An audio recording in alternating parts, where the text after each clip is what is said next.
Rameshwara cafe ಬ್ಲಾಸ್ಟ್ಗೆ ಸಂಬಂಧಪಟ್ಟ ಹಾಗೆ ಕ್ಷಣ ಕ್ಷಣದ ಅಪ್ಡೇಟ್ ಅನ್ನು ರಿಪಬ್ಲಿಕ್ ಕನ್ನಡ ನಿಮ್ಮ ಮುಂದೆ ಇಡ್ತಾ ಇದೆ. ನಮ್ಮ 6 ಜನ ರಿಪೋರ್ಟರ್ಗಳು ಸ್ಥಳದಲ್ಲೇ ಇದ್ದು ಇನ್ ಡೀಟೇಲ್ ಮಾಹಿತಿಯನ್ನು ಕೊಡ್ತಾ ಇದ್ದಾರೆ. ಹಾಗಾದ್ರೆ ರಾಮೇಶ್ವರ ಕೆಫೆಯಲ್ಲಿ ಅಧಿಕಾರಿಗಳು ತನಿಖಾ ತಂಡ ಏನಾಗ್ತಿದೆ, ಈ ಸದ್ಯಕ್ಕೆ ಏನು ನಡೀತಿದೆ, ಅಲ್ಲಿ ಯಾವ ಹಂತಕ್ಕೆ ಬಂದಿದೆ ತನಿಖೆ, ಮುಖ್ಯಮಂತ್ರಿಗಳ ಹೈ ವೋಲ್ಟೇಜ್ ಮೀಟಿಂಗ್ ಏನೇನು ಚರ್ಚೆ ಆಯಿತು, ಇದೆಲ್ಲದರ ಇನ್ ಡೀಟೇಲ್ ಮಾಹಿತಿಯನ್ನು ಕೊಡ್ತಾ ಹೋಗ್ತೀವಿ. ಸಿಎಂ ಮೀಟಿಂಗ್ ಈಗ ಮುಗಿದಿದೆ ಅನ್ನುವ ಮಾಹಿತಿ ಲಭ್ಯ ಆಗಿದೆ.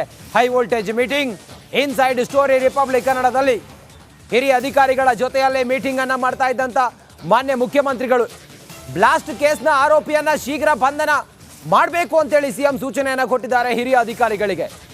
ಹಿರಿಯ ಪೊಲೀಸ್ ಅಧಿಕಾರಿಗಳಿಗೆ ಸಿಎಂ ಸೂಚನೆಯನ್ನ ಕೊಟ್ಟಿದ್ದಾರೆ.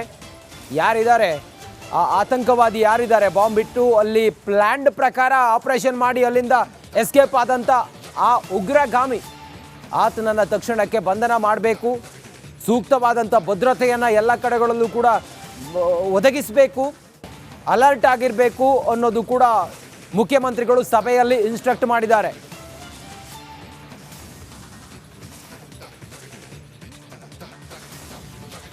ಮುಖ್ಯಮಂತ್ರಿಗಳ ನಿವಾಸದಲ್ಲಿ ನಡೀತಾ ಇದ್ದಂಥ ಮೀಟಿಂಗ್ ಭಾರಿ ಕುತೂಹಲವನ್ನ ಕೆರಳಿಸಿತ್ತು. ಈಗ ಮೀಟಿಂಗ್ ಮುಕ್ತಾಯ ಆಗಿದೆ. ನಮ್ಮ ಪ್ರತಿನಿಧಿ ವಿಜಯ್ ಅಲ್ಲಿಂದನೇ ಲೈವ್ ಕನೆಕ್ಟ್ ಆಗಿದ್ದಾರೆ. ವಿಜಯ್, ಮೀಟಿಂಗ್ ಮುಗ್ದಿದೆ, ಏನೇನು ಹೇಳಿದ್ದಾರೆ ಮುಖ್ಯಮಂತ್ರಿಗಳು ಹಿರಿಯ ಅಧಿಕಾರಿಗಳಿಗೆ, ಈ ಹೊತ್ತಿಗೆ ಏನೇನು ವಿವರ ಸಿಗ್ತಾ ಇದೆ ವಿಜಯ್?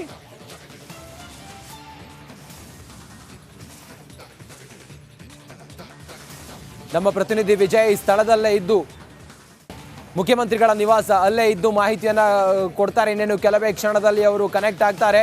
ಸದ್ಯ ಮುಖ್ಯಮಂತ್ರಿಗಳ ಈ ಮೀಟಿಂಗ್, ಈ ಬ್ಲಾಸ್ಟ್ನ ಗಂಭೀರತೆಯನ್ನು ಅರ್ಥ ಮಾಡ್ಕೊಂಡಿದ್ದಾರೆ ಮುಖ್ಯಮಂತ್ರಿಗಳು. ಸುಮಾರು 20 ವರ್ಷದಲ್ಲಿ 5ನೇ ಬ್ಲಾಸ್ಟ್ ಇದು. ಬೆಂಗಳೂರಿನಲ್ಲಿ ನಡೀತಾ ಇರುವಂಥ 5ನೇ ಬ್ಲಾಸ್ಟ್ ಇದು. ಇಲ್ಲಿ ಭದ್ರತಾ ವೈಫಲ್ಯ ಕಾಣಿಸ್ತಾ ಇದೆ, ಗುಪ್ತಚರ ಇಲಾಖೆಯ ವೈಫಲ್ಯ ಕಾಣಿಸ್ತಾ ಇದೆ.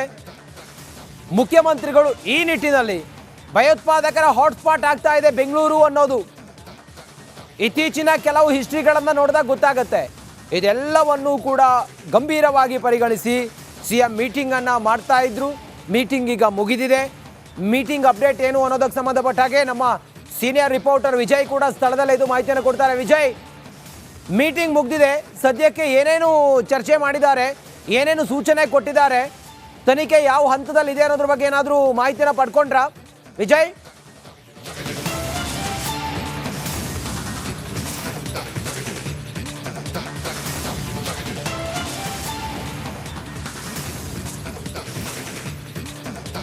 ನೋಡಿ, ಸಂಪರ್ಕ ಸಾಧ್ಯ ಆಗಿಲ್ಲ ನಮ್ಮ ಹಿರಿಯ ಪ್ರತಿನಿಧಿ ವಿಜಯ್. ಮತ್ತೆ ಸಂಪರ್ಕ ಮಾಡೋಣ. ಮುಖ್ಯಮಂತ್ರಿಗಳ ನೇತೃತ್ವದಲ್ಲಿ ನಡೆದಂಥ ಮೀಟಿಂಗಲ್ಲಿ DG IGP ಅಲೋಕ್ ಮೋಹನ್ ಅವರಿದ್ದರು, ಹೋಮ್ ಮಿನಿಸ್ಟರ್ ಇದ್ದರು, ಹಾಗೆ ಹಿರಿಯ ಅಧಿಕಾರಿಗಳೆಲ್ಲರೂ ಕೂಡ ಇದ್ದರು. ತನಿಖೆಯನ್ನು ಹೇಗೆ ಮಾಡಬೇಕು ಅನ್ನೋದೆಲ್ಲದೂ ಕೂಡ ಚರ್ಚೆ ಆಗಿದೆ. ಮತ್ತು ಅಧಿಕಾರಿಗಳಿಗೆ ಸ್ಟ್ರಿಕ್ಟ್ಲಿ ಹೇಳಿದ್ದಾರೆ, ಭದ್ರತಾ ವಿಚಾರದಲ್ಲಿ ಯಾವುದೇ ಇಂಥ ಲೋಪದೋಷಗಳಾಗಬಾರ್ದು, ಯಾವುದೇ ವೈಫಲ್ಯ ಆಗಬಾರ್ದು. ಅದರ ಜೊತೆಗೆ ಬಹಳ ಗಂಭೀರ ಪ್ರಕರಣ ಇದು, ದೇಶದ ಭದ್ರತೆ ವಿಚಾರ ಇದು. ಹಾಗಾಗಿ ಸೂಕ್ಷ್ಮವಾಗಿ ಇದರ ತನಿಖೆಯನ್ನು ಮಾಡಬೇಕು ಅನ್ನೋದನ್ನು ಕೂಡ ಸಿಎಂ ಹೇಳಿದ್ದಾರೆ. ಸದ್ಯಕ್ಕೆ ಈಗ ಹೈ ವೋಲ್ಟೇಜ್ ಮೀಟಿಂಗ್, ಮುಖ್ಯಮಂತ್ರಿಗಳ ನಿವಾಸದಲ್ಲಿ ನಡೆದ ಹೈ ವೋಲ್ಟೇಜ್ ಮೀಟಿಂಗ್ ಮುಗಿದಿದೆ. ಅಧಿಕಾರಿಗಳು ಮುಖ್ಯಮಂತ್ರಿಗಳಿಗೆ ಈ ಬ್ಲಾಸ್ಟ್ನ ಮಾಹಿತಿಯನ್ನು ಕೂಡ ಕೊಟ್ಟಿದ್ದಾರೆ. ಏನಾಗಿದೆ ಅನ್ನೋದ್ರ ಬಗ್ಗೆಯೂ ಕೂಡ ಮಾಹಿತಿಯನ್ನು ಪಡ್ಕೊಂಡಿದ್ದಾರೆ. ವಿಜಯ್ ಮತ್ತೆ ಸಂಪರ್ಕಕ್ಕೆ ಬಂದಿದ್ದಾರೆ. ವಿಜಯ್, ಮೀಟಿಂಗ್ನಲ್ಲಿ ಏನಾಗಿದೆ?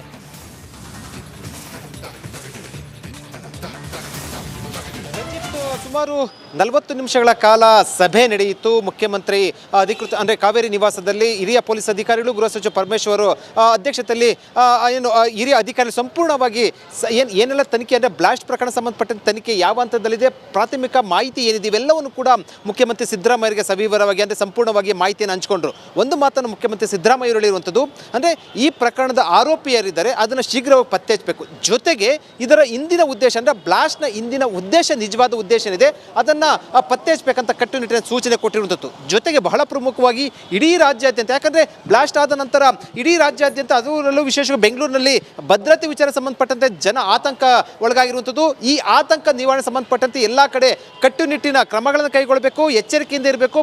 ಭದ್ರತೆ ಏನಿದೆ ಅಂದರೆ ಸುರಕ್ಷತೆ ಸಂಬಂಧಪಟ್ಟಂತೆ ಭದ್ರತೆ ಕ್ರಮಗಳಿದೆ, ಅದನ್ನು ಮತ್ತಷ್ಟು ಹೆಚ್ಚಿಸಬೇಕಂತ ಖಡಕ್ ಸೂಚನೆಯನ್ನು ಕೊಟ್ಟಿರುವಂಥದ್ದು. ಇದರ ಜೊತೆಗೆ ಹಿರಿಯ ಪೊಲೀಸ್ ಅಧಿಕಾರಿಗಳು ತನಿಖೆ ಏನಿದೆ, ಬ್ಲಾಸ್ಟ್ನ ತನಿಖೆ ಏನಿದೆ ಅದರಲ್ಲಿ ಪ್ರಾಥಮಿಕ ಅಂತ ಸಂಬಂಧಪಟ್ಟಂತೆ ಒಂದಷ್ಟು ಮಾಹಿತಿ ಸಿಕ್ಕಿರುವಂಥದ್ದು. ಜೊತೆಗೆ ಶೀಘ್ರದಲ್ಲೇ ಆರೋಪಿನ ಬಂಧಿಸುವ ಸಂಬಂಧಪಟ್ಟಂತೆ ಮುಖ್ಯಮಂತ್ರಿ ಸಿದ್ದರಾಮಯ್ಯ ಅವರಿಗೆ ಭರವಸೆಯನ್ನು ಕೊಟ್ಟಿರುವಂಥದ್ದು. ಜೊತೆಗೆ ತನಿಖೆ ಸರಿಯಾದ ಹಾದಿಯಲ್ಲಿ ಸಾಗ್ತಾ ಇದ್ದಂಥ ಮುಖ್ಯಮಂತ್ರಿ ಸಿದ್ದರಾಮಯ್ಯ ಅವರಿಗೆ ಹಿರಿಯ ಪೊಲೀಸ್ ಅಧಿಕಾರಿಗಳು ಹೇಳಿರುವಂಥದ್ದು. ಆದರೆ ಒಂದಂತೂ ಬಹಳ ಸ್ಪಷ್ಟ, ಈ ಪ್ರಕರಣವನ್ನು ಬಹಳ ಸೀರಿಯಸ್ ಆಗಿ ತೆಗೆದುಕೊಂಡಿರುವಂಥದ್ದು. ಜೊತೆಗೆ ಇಡೀ ಪ್ರಕರಣ ಸಂಬಂಧಪಟ್ಟಂತೆ ಸಂಪೂರ್ಣವಾಗಿ ಹಿರಿಯ ಅಧಿಕಾರಿಗಳ ಉಸ್ತುವಾರಿಯಲ್ಲಿ ಸಂಪೂರ್ಣವಾಗಿ ತನಿಖೆ ಆಗಬೇಕು. ಜೊತೆಗೆ ಯಾರು ಆರೋಪಿ ಇದ್ದಾರೆ ಅಂದರೆ ಆ ಆರೋಪಿನ ಬಂಧಿಸುವಂಥ ಕೆಲಸ ಮಾಡಬೇಕು ಅಂತ ಮುಖ್ಯಮಂತ್ರಿ ಸಿದ್ದರಾಮಯ್ಯ ಅವರು ಖಡಕ್ ಸೂಚನೆಯನ್ನು ಪೊಲೀಸ್ ಅಧಿಕಾರಿಗಳಿಗೆ ಕೊಟ್ಟಿರುವಂಥದ್ದು. ರಂಜಿತ್, ವಿಜಯ್, ಮತ್ತೊಂದು ಕಡೆಯಲ್ಲಿ ಇದೆಲ್ಲದರ ನಡುವೆ ಬೇರೆ ಬೇರೆ ಕಡೆಗಳಲ್ಲೂ ಕೂಡ ಈಗ ಬಂದೋಬಸ್ತನ್ನು ಹೆಚ್ಚಿಸಿದ್ದಾರೆ. ಜನನಿಬಿಡ ಪ್ರದೇಶಗಳಲ್ಲೂ ಕೂಡ ಇಂಥ ಘಟನೆಗಳು ಆಗುವಂಥ ಒಂದಿಷ್ಟು ಮಾಹಿತಿಯೂ ಕೂಡ ಇದೆ. ಹೀಗಾಗಿ ಬಂದೋಬಸ್ತೆಲ್ಲ ಹೇಗೆ ಸ್ಟ್ರಿಕ್ಟ್ ಮಾಡಿದ್ದಾರೆ, ಮತ್ತು ಆ ಕುರಿತಾಗಿ ಏನಾದರೂ ಹಿರಿಯ ಅಧಿಕಾರಿಗಳಿಗೆ ಸೂಚನೆ ಕೊಟ್ಟರಾ ಹೇಗೆ ಅಂತ ವಿಜಯ್? ರಂಜಿತ್, ನಾನು ಆಗಲೇ ಹೇಳಿದ ರೀತಿಯಲ್ಲಿ ಸಭೆಯಲ್ಲಿ ಸಮಗ್ರವಾಗಿ ವಿವರ ಚರ್ಚೆ ನಡೆಸಿದ ನಂತರ ಭದ್ರತೆ ಸಂಬಂಧಪಟ್ಟಂತೆ ಬೆಂಗಳೂರು ಸೇರಿದಂತೆ ಇಡೀ ರಾಜ್ಯಾದ್ಯಂತ ಭದ್ರತೆ ಸಂಬಂಧಪಟ್ಟಂತೆ ಸಮಗ್ರವಾಗಿ ಮಾಹಿತಿಯನ್ನು ಪಡೆದುಕೊಳ್ಳಾಯಿತು. ಒಂದಷ್ಟು ಸಮಾಲೋಚನೆ ಕೂಡ ನಡೀತು. ಅಂದರೆ ಭದ್ರತೆ ವಿಚಾರದಲ್ಲಿ ಯಾವುದೇ ಕಾರಣಕ್ಕೂ ಕೂಡ ಕಾಂಪ್ರಮೈಸ್ ಆಗಬಾರ್ದು ಮತ್ತು ವಿಶೇಷವಾಗಿ ಜನನಿಬಿಡ ಪ್ರದೇಶಗಳು ಮತ್ತು ರೈಲ್ವೆ ಸ್ಟೇಷನ್ ಸೇರಿದಂತೆ ಆ ರೀತಿ ಜನನಿಬಿಡ ಪ್ರದೇಶಗಳಲ್ಲಿ ಹೆಚ್ಚಿನ ನಿಗಾ ವಹಿಸಬೇಕು. ಜೊತೆಗೆ ಎಲ್ಲಿ ಜನ ಜಾಸ್ತಿ ಸೇರ್ತಾರೆ ಅದರ ಕಡೆ ವಿಶೇಷವಾಗಿ ಗಮನ ಹರಿಸಬೇಕು ಅಂತ ಸೂಚನೆ ಕೊಟ್ಟಿರುವಂಥದ್ದು. ಮತ್ತು ಎಲ್ಲ ಕಡೆ ಪೊಲೀಸ್ ಬಿಗಿ ಬಂದೋಬಸ್ತನ್ನು ಹೆಚ್ಚಿಸಿಕೊಳ್ಬೇಕು ಮತ್ತು ಹೊರ ರಾಜ್ಯದಿಂದ ಬರುವಂತಹ ಗಾಡಿಗಳ ಕಡೆ ಅಂದರೆ ಹೊರ ರಾಜ್ಯದಿಂದ ಬರುವಂತಹ ವೆಹಿಕಲ್ಸ್ ಕಡೆ ಕೂಡ ಹೆಚ್ಚಿನ ಗಮನ ಹರಿಸಬೇಕು ಅಂತ ಮುಖ್ಯಮಂತ್ರಿ ಸಿದ್ದರಾಮಯ್ಯ ಸೂಚನೆ ಕೊಟ್ಟಿರುವಂಥದ್ದು. ಮತ್ತು 24 ಗಂಟೆಗಳ ಕಾಲ ಪೊಲೀಸು ಎಚ್ಚರಿಕೆಯಿಂದ ಇರಬೇಕು. ಜೊತೆಗೆ ಈ ವಿಚಾರ ಸಂಬಂಧಪಟ್ಟಂತೆ ಭದ್ರತೆ ವಿಚಾರ ಸಂಬಂಧಪಟ್ಟಂತೆ ಒಂದಷ್ಟು ಹೆಚ್ಚಿನ ಕ್ರಮಗಳನ್ನು ಕೈಗೊಳ್ಳಬೇಕು ಅನ್ನೋ ಏನು ಹಿರಿಯ ಪೊಲೀಸ್ ಅಧಿಕಾರಿಗಳಿಗೆ ಸಿಎಂ ಸೂಚನೆ ಕೊಟ್ಟಿರುವಂಥದ್ದು. Ranjith. Okay Vijay, thank you ನಿಮ್ಮೆಲ್ಲ ಮಾಹಿತಿಗಾಗಿ.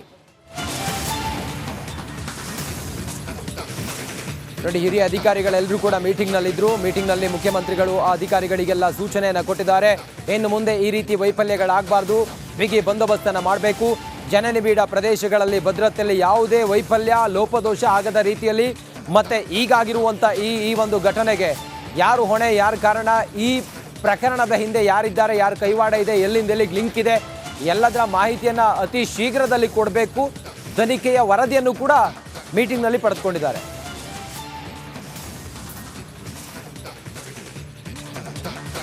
ನಿನ್ನೆ ಮಧ್ಯಾಹ್ನ ಆದಂಥ ಬಿಗ್ ಬ್ಲಾಸ್ಟ್ನಲ್ಲಿ ಸುಮಾರು 10 ಜನ ಇಂಜೂರ್ಡ್ ಆಗಿದ್ರು. 4 ಜನರನ್ನ ವೈದೇಹಿ ಆಸ್ಪತ್ರೆಗೆ ಶಿಫ್ಟ್ ಮಾಡಿ ಹೆಚ್ಚಿನ ಚಿಕಿತ್ಸೆಯನ್ನು ಅವರಿಗೆ ಕೊಡಲಾಗಿತ್ತು. ನಿನ್ನೆ 2 ಮೈನರ್ ಇಂಜುರಿ ಇರೋದ್ರಿಂದಾಗಿ ಡಿಸ್ಚಾರ್ಜ್ ಆದರು. ಮತ್ತಿಬ್ಬರ ಪರಿಸ್ಥಿತಿ ಸ್ವಲ್ಪ ಮೇಜರ್ ಇತ್ತು. ಇವತ್ತು ಅವರನ್ನು ಡಿಸ್ಚಾರ್ಜ್ ಮಾಡಿದ್ದಾರೆ. ಮತ್ತಿಬ್ಬರನ್ನ ವೈದೇಹಿ ಆಸ್ಪತ್ರೆಯಿಂದ ಡಿಸ್ಚಾರ್ಜ್ ಮಾಡಿದ್ದಾರೆ. ಆ ಮೂಲಕ ಟೋಟಲ್ 10 ಜನ ಆಸ್ಪತ್ರೆಯಲ್ಲಿ ಚಿಕಿತ್ಸೆಯನ್ನು ಪಡ್ಕೊಳ್ತಾ ಇದ್ರೆ, ವೈದೇಹಿ ಆಸ್ಪತ್ರೆಯಲ್ಲಿ ಚಿಕಿತ್ಸೆಯಲ್ಲಿದ್ದವರು 4 ಜನ, 2 ನಿನ್ನೆನೇ ಡಿಸ್ಚಾರ್ಜ್ ಆದರು.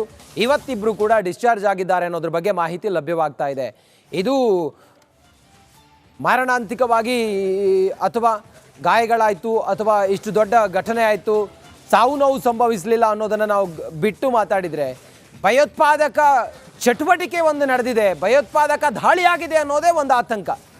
ಸದ್ಯಕ್ಕೆ ನಿನ್ನೆ ಆದಂಥ ಬ್ಲಾಸ್ಟ್ನಲ್ಲಿ 10 ಜನ ಗಾಯಾಳುಗಳು, 4 ಜನ ವೈದೇಹಿ ಆಸ್ಪತ್ರೆ, ಇನ್ನುಳಿದವರು ಬ್ರಾಕ್ಫೀಲ್ಡ್ ಆಸ್ಪತ್ರೆಯಲ್ಲೂ ಕೂಡ ಇದ್ದರು. ವೈದೇಹಿ ಆಸ್ಪತ್ರೆಯಲ್ಲಿದ್ದಂಥ 4 ಜನ ಡಿಸ್ಚಾರ್ಜ್ ಆಗಿದ್ದಾರೆ. ಈಗ I went for the Rameswaram for the lunch. As soon as I finished the lunch, I went back to take my laptop back, and the sound happened. After that, I became unconscious. I was not able to hear anything. I was not able to think anything.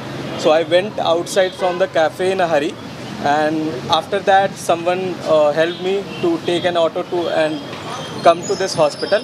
And from that time when I come, the doctors were very helpful, and they diagnosed me, and I had some hearing issue that is completely fine by now. So yeah, I am very fit for now. I mean from now. So I had a psychiatrist also, and he clarified that I don't have any problems for now. So yeah, that's okay. I went for the Rameswaram for. ಈಗ ಸದ್ಯಕ್ಕೆ ನಮ್ಮ ಹಾಸ್ಪಿಟ್ಲಲ್ಲಿ 3 ಜನ admit ಆಗಿರೋದ್ರಲ್ಲಿ ಖುಷಿ ಸುದ್ದಿ ಏನಂತ ಹೇಳಿದರೆ, ಒಂದು ಪೇಷಂಟು ಇವಾಗ ಡಿಸ್ಚಾರ್ಜ್ ಆಗಿ ಮನೆಗೆ ಹೋಗ್ತಾ ಇದ್ದಾರೆ. ಆ ಡಿಸ್ಚಾರ್ಜ್ ಆಗ್ತಾ ಇರೋ ಪೇಷಂಟು ನನ್ನ ಜೊತೆಗಿದ್ದಾರೆ. ಈಗ ಅವರ ಹೆಸರು ದೀಪಾಂಶು ಅಂತ, 23 years old. ಈ ಪೇಷಂಟ್ ನಮಗೆ ನಿನ್ನೆ ಅರೌಂಡ್ 1 o'clock ಬಂದು ಅಡ್ಮಿಟ್ ಆಗಿರೋದು. ಆ ಪೇಷಂಟು 2 ಕಿವಿಗೆ ಪ್ರಾಬ್ಲಮ್ ಆಗಿ ಬಂದಿರೋವಂಥದ್ದು. ಅವರಿಗೆ ನಮ್ಮ ಡಾಕ್ಟರ್ಗಳು, ENT ಸರ್ಜನ್ ಮತ್ತು ಜನರಲ್ ಸರ್ಜನ್ ಅವರೆಲ್ಲ ಪರೀಕ್ಷೆ ಮಾಡಿ ENTದಲ್ಲಿ ಅವರಿಗೆ ಒಂದು ಕಿವಿಯಲ್ಲಿ ಪರದೆ ತೂತಾಗಿ ಇನ್ನೊಂದು ಕಿವಿಯಲ್ಲಿ ಒಂದು ಸ್ವಲ್ಪ ರಕ್ತ ಹೆಪ್ಪು ಕಟ್ಟಿರೋದು, ಆ ಒಂದು ಡಯಾಗ್ನೋಸಿಸ್ ಮಾಡಿರೋದು. ಅದ್ರ ಜೊತೆಗೆ ಅವರಿಗೆ ಈ ತೊಂದರೆ ಆಗಿರೋದ್ರ ಬಗ್ಗೆ ಅವರಿಗೆ ಯಾವುದೇ ಒಂದು ಗಮನಕ್ಕಿಲ್ಲ. ಅದ್ರ ಜೊತೆಗೆ ಅವರಿಗೆ ಆ ಸಂಭಾವನೆ ನಡೆದಿರೋದ್ರಿಂದ ಅವರಿಗೆ ಒಂದು ಸ್ವಲ್ಪ ಮಾನಸಿಕವಾಗಿ ಒಂದು ಸ್ವಲ್ಪ ಸ್ಟ್ರೆಸ್ ಇಂಡ್ಯೂಸ್ಡ್ ಫಿಯರ್ ಫ್ಯಾಕ್ಟರ್ ಇದೆ. ಅದನ್ನು ಸರಿಪಡಿಸೋದಕ್ಕೆ ನಮ್ಮ ಸೈಕಾಲಜಿಸ್ಟು, ಸೈಕ್ಯಾಟ್ರಿಸ್ಟು ಅವ್ರನ್ನ ಬಂದು ಕನ್ಸಲ್ಟ್ ಮಾಡಿ ಅವ್ರಿಗೆ ಬೇಕಾಗಿರೋವಂಥ ಟ್ರೀಟ್ಮೆಂಟ್ ಕೊಟ್ಟಿದ್ದೀವಿ.